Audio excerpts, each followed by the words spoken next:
ఓం శరవణ భవాయ నమః. రాయచోటి శ్రీ వీరభద్రస్వామి వారి ఆలయంలో ప్రతి మంగళవారము ఇక్కడ కొలువై ఉన్నటువంటి కుమారస్వామి వారికి అభిషేకం జరుగుతుందని మనం గత వీడియోల్లో తెలుసుకున్నాం కదా.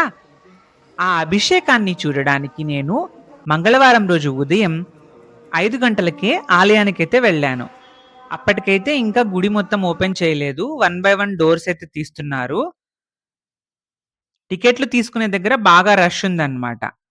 అంటే అదే టైంకి వీరభద్రస్వామికి, భద్రకాళి అమ్మవారికి కూడా అభిషేకం టికెట్లు తీసుకోవడానికి చాలా మంది వచ్చారు. కర్ణాటక భక్తులు, మహారాష్ట్ర భక్తులు కూడా ఉన్నారు. ఆ తర్వాత మేము సుబ్రహ్మణ్య స్వామి టికెట్ తీసుకున్నాము. అభిషేకానికి 516 రూపాయలు పడుతుంది. ఇక్కడ ఉన్నటువంటి సుబ్రహ్మణ్య స్వామి వారి అభిషేకం చూసినప్పుడు నాకు స్వామివారి రూపము నిజ రూపంలో అలంకారం లేకుండా ఉన్నప్పుడు మనకి స్వామివారు ధరించినటువంటి శివలింగ ఆకృతులు కనిపిస్తాయన్నమాట. కిరీటం భాగంలో తలపైన అంటే స్వామివారు కూడా వీరశైవులు ఇష్టలింగాన్ని ధరించినట్టు ఏ విధంగా వీరశైవులు ఇష్టలింగాన్ని ధరిస్తారో ఆ విధంగా ఇక్కడ కుమారస్వామి వారు కూడా లింగాలను తన శిరస్సు భాగంలో ధరించినట్టు అనిపించింది.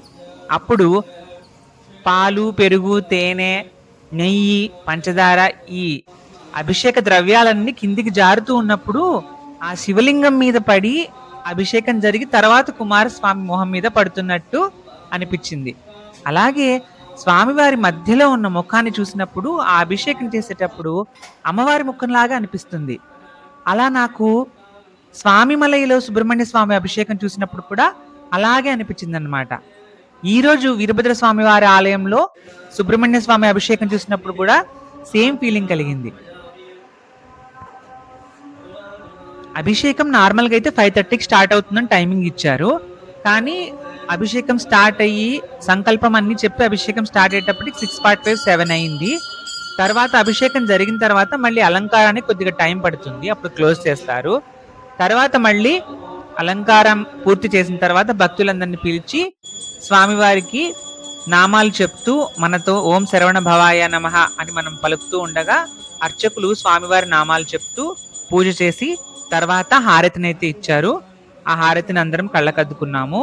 తర్వాత ఎవరైతే అభిషేకానికి అటెండ్ అయ్యారో వాళ్ళందరికీ కూడా ప్రసాదాన్ని అయితే ఒక క్లాత్ బ్యాగ్ లో ఇచ్చారనమాట. అందులో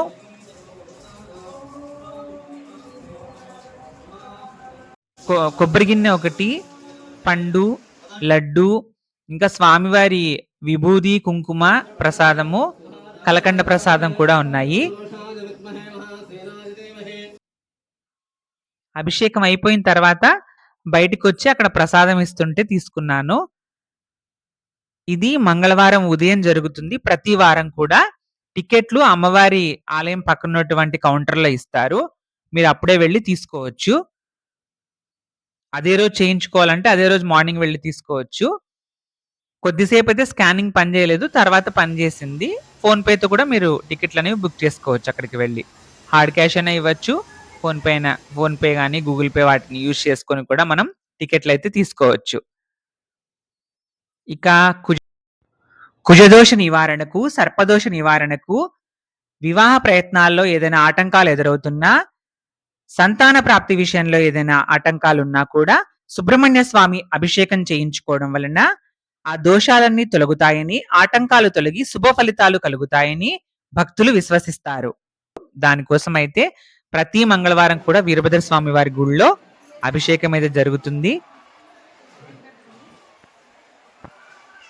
ఈ వీడియో మీకు నచ్చితే లైక్ చేసి షేర్ చేయండి, హైప్ చేయండి. ఇలాంటి మరిన్ని వీడియోల కోసం ఈ ఛానల్ని సబ్స్క్రైబ్ చేయండి. ఈ వీడియోపై మీ అభిప్రాయాన్ని కామెంట్ సెక్షన్లో తెలియజేయండి. ఓం శరవణ భవాయ నమః.